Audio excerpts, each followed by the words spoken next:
Assalamualaikum warahmatullahi wabarakatuh.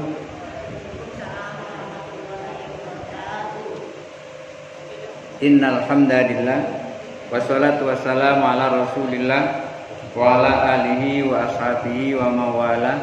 La haula wala quwata illa billah. Rabbi syrah li sadri wa yassir li amri wahlul 'uqdatam min lisani yafqahu qawli, amma ba'du. Alhamdulillah, kali ini kita telah memasuki tahun 1443 Hijriah, di mana kemarin hari Kamis saya di bel, tapi pas kebetulan nggak terbuka. Saya pikir waktu itu adalah yang dari RT ke RT. Biasanya kan kalau hari Kamis itu dari RT ke RT. Jadi waktu itu karena banyak sekali kegiatan, banyak yang harus diselesaikan, tidak sempat membuka. Sudah malamnya terbuka, ternyata ada undangan ke sini. Tadi juga begitu, karena masih di jalan mungkin, jadi nggak terbuka. Begitu pulang kok ada miss call. Alhamdulillah di miss call balik, ternyata hari ini pengajian. Baik, bismillahirrahmanirrahim. Dalam sebuah riwayat disebutkan, mangkana yaumuhu khairun min amsihi wa huwa rabihun, wa mangkana yaumuhu misla amsihi wa huwa khasirun, wa mangkana yaumuhu sarrun min amsihi wa huwa halikun. Imam Ghazali menyampaikan seperti itu. Siapa yang hari ini lebih baik daripada hari kemarin, maka orang itu termasuk orang yang beruntung. Hari ini lebih baik dari hari kemarin. Sekarang permasalahannya apa ukuran baiknya gitu. Kemudian siapa yang hari ini sama dengan hari kemarin, rugi. Lalu apa ukuran ruginya itu, apa ukurannya apa? Kemudian yang ketiga, siapa yang hari ini lebih buruk dari hari kemarin, maka orang itu termasuk orang yang celaka, atau orang yang merugi besar, celaka. Halikun itu artinya hancur atau rusak, maka termasuk orang yang rusak. Nah, ini ada kaitannya dengan hijrah, kaitannya dengan pindah. Artinya orang kalau pindah itu mesti harus lebih baik dari tempat yang ia tinggalkan dulu. Contoh, ada orang dulu masih ngontrak, kemudian pindah dari tempat kontrakannya, mestinya harus ke tempat yang lebih baik, sekurang-kurangnya dari ngontrak menjadi rumah sendiri. Itu ukuran dunianya. Tapi di sini ukurannya adalah bukan ukuran dunia, tapi ukuran akhirat. Maka barometer baiknya seseorang itu adalah amal. Artinya yang dinilai itu adalah amalnya, bukan barometernya. Yang dinilai adalah amalnya.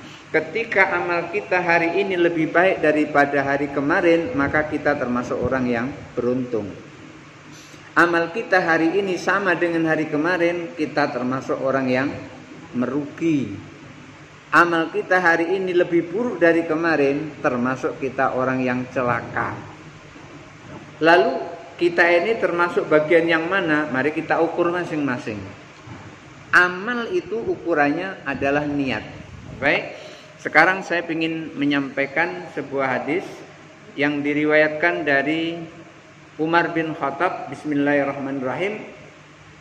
An Umar bin Khattab radhiyallahu an qala sami'tu Rasulullah sallallahu alaihi wasallam yaqulu innamal a'malu binniyat wa innamal likulli imri'in ma nawa faman kanat hijratu ilallahi wa rasulih fa hijratu ilallahi wa rasulih wa man kanat hijratuhu lidunya yusibuha aw imra'atin yankihuha fa hijratu ila ma hajara ilaihi. Rawahul Bukhari wa Muslim. Jadi barometer amal, baik buruknya amal itu ternyata tergantung pada niat. Berdasarkan sebuah hadis yang diriwayatkan oleh Umar bin Khattab, sami'tu Rasulullah sallallahu alaihi wasallam yaqul, aku pernah mendengar Rasulullah bersabda, innamal a'malu binniyah, sesungguhnya semua amal itu tergantung pada niat. Semua amal tergantung pada niat. Jadi mau apa saja itu tergantung pada niat. Jadi nggak usah khawatir, jangan-jangan ini nggak boleh, tergantung pada niat. Wa inna malikul imri'in manawa, dan segala sesuatu perkara itu tergantung apa yang ia niatkannya. Makanya dulu ketika Rasulullah SAW pengen hijrah tapi belum ada perintah hijrah, Rasulullah belum pindah dari Mekah. Akhirnya turun hijrah, akhirnya Rasulullah perintahkan seluruh pengikut Rasulullah hijrah ke Madinah. Dan Rasulullah terakhir berangkatnya. Setelah semuanya berangkat, baru Rasulullah berangkat. Dan di situ tempat tidur Rasulullah itu digantikan oleh Ali bin Abi Thalib. Artinya menggantikan tempat tidur Rasulullah itu artinya menggantikan maut. Seorang pemuda rela menggantikan maut Rasulullah di tempat tidurnya karena sudah dikepung oleh kaum musyrikin pada saat itu, termasuk Abu Jahal, Abu Lahab dan Abu yang lainnya. Itu semuanya berkumpul di situ untuk menangkap Rasulullah dan ingin dibunuh. Ternyata Allah Subhanahu wa taala selamatkan Rasulullah keluar dari pintu rumahnya, tidak seorang pun yang melihat langkah beliau. Mereka matanya melotot tapi enggak melihat. Itu karena ditutupi oleh Allah Subhanahu wa taala. Nah, maka orang-orang yang pindah ke Madinah itu bermacam-macam. Ada yang pindahnya karena mencari harta. Kenapa kok demikian? Karena janjinya orang-orang Madinah, kalau ada orang Mekah datang, itu sebagian hartanya diberikan kepada si pendatang. Artinya menolong orang yang datang. Makanya orang yang di Madinah itu namanya Ansor, orang yang di Mekah namanya Muhajirin. Orang-orang Madinah yang Ansor itu membagikan sebagian hartanya kepada Muhajirin, orang-orang yang pindah itu. Maka orang yang pindah ke Madinah hanya karena itu, maka pahalanya ya cuman itu. Pahalanya cuma itu. Atau ada yang pindah dari Mekah ke Madinah itu karena mengikuti perempuan yang ia cintai, yang ia senangi. Kalau itu niatnya, ya itulah cuma dapatnya. Tetapi faman kana hijratuhu ilallahi wa rasulih, tetapi siapa orang yang hijrahnya itu karena Allah dan Rasulnya, fa hijratuhu ilallahi wa rasulih, maka hijrahnya mendapat pahala dari Allah dan juga mendapat ridho dari Rasulullah Shallallahu Alaihi Wasallam. Imam Nawawi menjelaskan hal ini, beliau menyampaikan dalal hadisu ala anna niyata mu'ayyarun litasihil amali. Dalal hadisu, hadis ini menunjukkan ala anna niyata, bahwa niat itu mu'ayyarun litasihil amali, merupakan barometer kebenaran amal atau kebaikan amal. Ternyata amal itu baik atau tidak baik itu tergantung niatnya. Hadis ini menunjukkan bahwa barometer amal seseorang, ukuran amal seseorang itu tergantung pada niatnya. Fahaitsu salahat an-niyatu, ketika niat seseorang itu baik, salahal amalu, maka amalnya baik. Niatnya baik, amalnya baik. Tapi ya maksudnya itu harus sesuai dengan syariat. Jangan tidak sesuai dengan syariat. Contohnya, niatnya pengen ngasih orang duit, kemudian dia maling dulu, pergi ke masjid, buka kotak amal. Sudah pergi ke masjid, buka kotak amal, duitnya itu diberikan kepada orang miskin tersebut biar dia makan. Itu menyalahi syariat. Syariat maling itu potong tangan. Syariat maling, ketika orang maling hukumannya dipotong tangan. Maksudnya di sini tidak menyalahi syariat. Kenapa kok tidak menyalahi syariat? Mau berbuat baik kok menyalahi syariat? Perbuatan yang menyalahi syariat itu namanya perbuatan maksiat. Perbuatan maksiat itu tidak boleh diawali dengan bismillah. Tidak boleh. Bismillahirrahmanirrahim, aku mau buka kotak amal di masjid, misalnya gitu. ketika niatnya dibarengi dengan bismillah mau bongkar kotak amal, maka dosanya double. Dosanya double. Double mempergunakan bismillah tidak pada tempatnya, namanya zalim. Zalim itu menempatkan sesuatu bukan pada tempatnya. Bismillah itu adalah ditempatkan pada tempat yang baik. Makanya dikatakan setiap perkara yang perkara baik ini tidak diawali dengan bismillah, bahwa abtar, maka perkara itu menjadi sia-sia.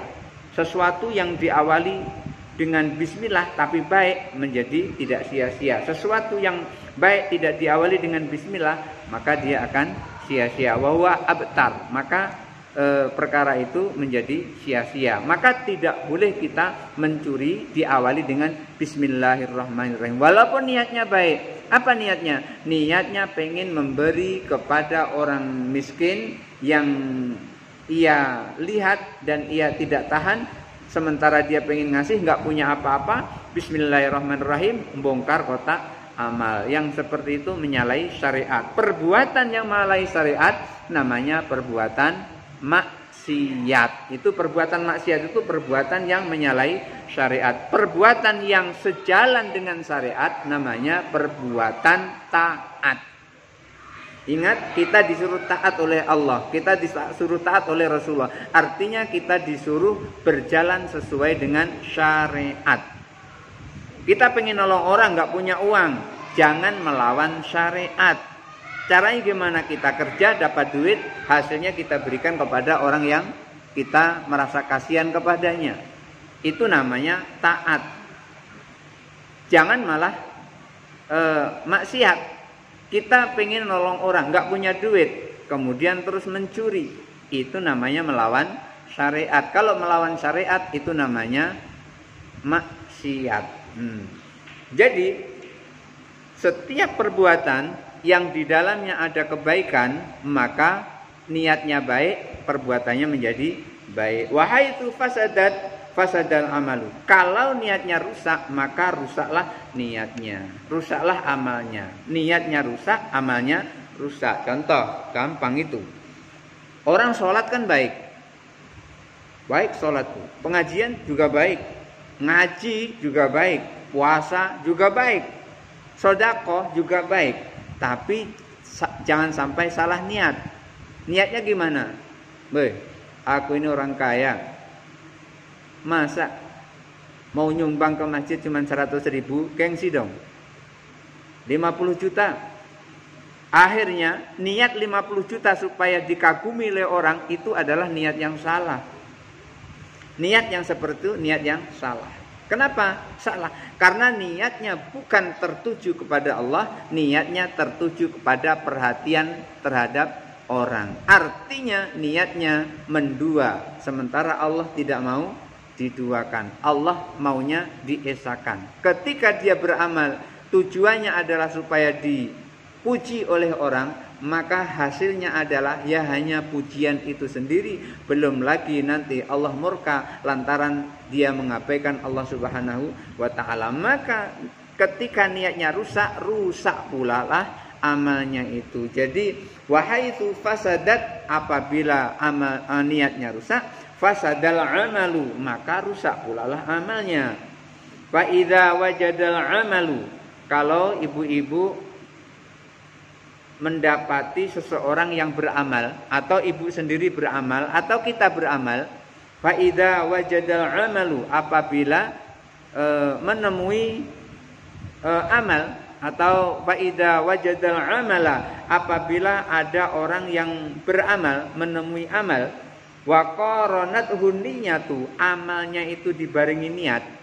Kalau ada orang beramal dan amalnya dibarengi dengan niat, kan ada orang amal tidak dibarengi niat, ada kan? Contoh buang hajat, kan nggak pernah nawaitu an ukhrijal hajata, nggak ada gitu. Sengaja aku mau buang hajat karena Allah Ta'ala selama 5 menit misalnya, kan nggak ada yang seperti itu, nggak ada.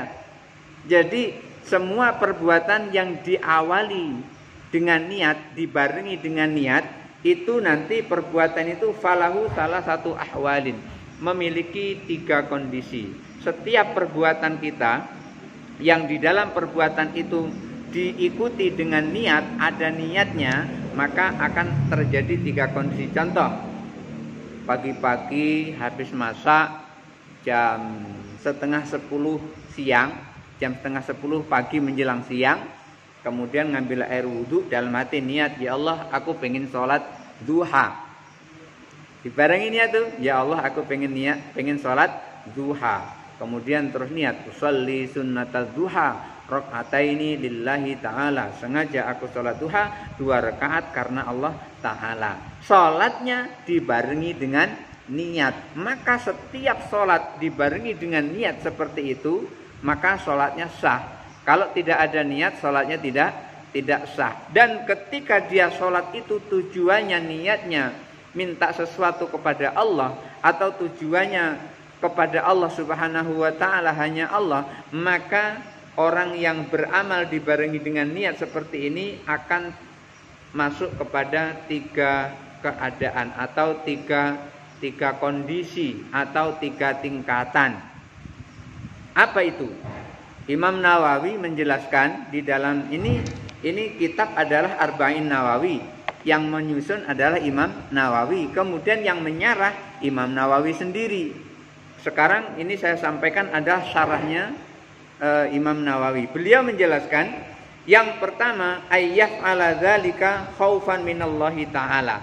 Kalau ada orang melakukan amalnya dibarengi dengan niat, itu bisa jadi yang pertama khaufan lillahi ta'ala, karena takut kepada Allah ta'ala. Jadi orang yang beramal dibarengi dengan niat itu tidak lain karena takut kepada Allah.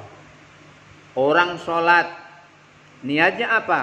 Niatnya menjalankan perintah Allah. Berarti orang itu adalah karena takut kepada Allah. Karena takut kepada Allah. Kenapa takut? Karena kalau dia tidak sholat, takut dimasukkan oleh Allah ke dalam neraka. Dia puasa karena takut kepada Allah. Kenapa? Kalau tidak puasa, takut dimasukkan ke dalam neraka. Sudah waktunya haji, mampu daftar, tinggal berangkat, akhirnya dia berangkat. Kenapa dia berangkat? Karena takut kepada Allah. Kenapa kok takut kepada Allah? Kalau sudah waktunya berangkat, bisa berangkat tanpa alasan, kemudian nggak jadi berangkat, takut dimasukkan ke dalam neraka Allah. Orang sedekah, sedekahnya takut kepada Allah. Karena apa? Karena dia tidak sedekah, dia nanti akan dimasukkan Allah ke dalam neraka Allah. Maksudnya adalah sedekah wajib, yaitu mengeluarkan zakat. Orang mengeluarkan zakat karena takut kepada Allah. Maka orang yang seperti ini disebut dengan wahadi ibadatul abid. Inilah ibadahnya seorang hamba. Maka orang yang beramal di dalamnya ada niat, orang yang seperti ini, satu, dia beribadah karena takut kepada Allah. Kalau orang beribadah karena takut kepada Allah, maka orang ini disebut adalah ibadatul abid, ibadahnya seorang hamba. Hamba itu tidak bebas, Ibu. Hamba itu tidak bebas. Hamba itu selalu menuruti apa yang tuannya perintahkan. Itu namanya hamba. Karena dia adalah milik tuannya. Kalau seorang hamba Allah, berarti dia terikat oleh Allah subhanahu wa ta'ala. Apapun kehendak Allah, dia harus turuti. Kalau dia tidak menuruti, dia akan dimasukkan ke dalam nerakanya Allah. Untuk itu dia takut. Maka orang yang melakukan perbuatan dibarengi dengan niat karena takut kepada Allah, karena takut kepada tuannya yaitu Allah, maka disebut dengan ibadatul abid, ibadahnya seorang hamba. Gak usah susah-susah. Kadang sekarang ini ada atasan, ada bawahan. Bawahan itu sangat takut sekali kepada atasannya. Berarti kalau bawahan takut sekali kepada atasannya, bawahan itu sudah menjadi hambanya seorang atasan. Dan itu yang tidak boleh. Tetapi kalau ada orang takut sekali kepada Allah, maka orang itu disebut dengan hamba Allah. Maka yang seperti itu memang sudah seharusnya. Maka orang yang beramal dibarengi dengan niat, orang itu beramalnya karena takut kepada Allah, itu disebut dengan ibadatul abid, ibadahnya seorang hamba. Itu yang pertama. Kemudian yang kedua, ada orang yang beribadah atau beramal dan amalnya itu dibarengi dengan niat. Yang kedua, ayyaf'ala dzalika li talibil jannati was-sawabi. Yang kedua, orang yang melakukan amal dibarengi dengan niat itu tujuannya karena untuk mencari surga dan mencari pahala. Satu, mencari surga. Dua, mencari pahala. Dia sholat karena pengen surga Allah, pengen pahala dari Allah. Dia haji karena pengen surga Allah, dia pengen pahala dari Allah. Dia puasa karena pengen surga Allah, karena pengen pahala dari Allah. Wahadi ibadatut tujjar, dan inilah ibadahnya seorang pedagang. Pedagang itu kalau sudah ngulurkan barang dapat duit, kemudian dapat untung. Aku jual baju jilbab ini seharga 50.000, mulanya 25.000, dijual harga 50.000. Demikian juga Allah menjanjikan perdagangan yang tidak pernah merugi, yaitu beribadah kepada Allah Subhanahu wa ta'ala. Siapa yang sholat maka dia akan dapat pahala dan dia dapat surga. Siapa puasa dia akan dibayar oleh Allah dengan pahala dan dia dibayar oleh Allah dengan surga. Makanya as-saumuli wa ana azibi, puasa itu untukku dan aku sendiri yang akan memberikan pahalanya. Artinya dibayar oleh Allah dengan lebih dari apa yang kita lakukan. Adanallahu wa iyyakum ajmain. Wallahu muwaffiq ila aqwamit thoriq. Wassalamualaikum warahmatullahi wabarakatuh.